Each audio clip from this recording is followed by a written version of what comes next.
আসসালামু আলাইকুম রহমতুল্লাহি বারাকাতু। আশা করি সকলে আল্লাহ তাআলার রহমতে খুব ভালো আছেন। আজকে এই ভিডিওতে অনেক ইম্পর্টেন্ট একটি কথা বলবো। ইম্পর্টেন্ট কথাটি হচ্ছে ইশারের নামাজ আমরা অনেকে পড়ে থাকি। ইশারের নামাজের ভিতরের নামাজের লাস্টের রাকাতে যে দোয়া কুনুত পড়তে হয় আমরা অনেকে জানি না। এই ভিডিওতে আমি এই দোয়া কুনুতটি বলবো। এই দোয়া কুনুত আপনারা এই ভিডিও দেখে শিখে নেবেন। আর আপনাদের কাছে একটি রিকোয়েস্ট থাকলো, আপনারা এই ভিডিওটি বেশি বেশি পরিমাণের শেয়ার করে দেবেন। আপনার একটি শেয়ারের মাধ্যমে অন্য একটি ভাই দেখতে পারবে। এই ভিডিওতে আমি বেশি কথা পারবো না, দোয়া কুনুতটি আমি এখনই পেশ করছি। আপনারা দোয়া কুনুতটি বেশি বেশি করে শেয়ার করে দেবেন এবং আপনার মোবাইলে সেভ করে রাখবেন, তাহলে আপনারই উপকারিত হবেন।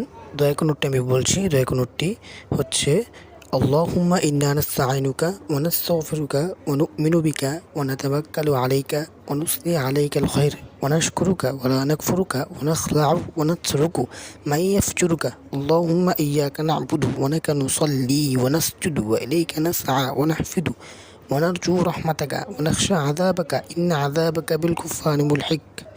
তো আশা করি সকলেই এই দোয়াটি বুঝতে পেরেছেন। আজকের এই ভিডিওটি পর্যন্তই। পরবর্তী ভিডিওটি আবার দেখা হবে ইনশাআল্লাহ।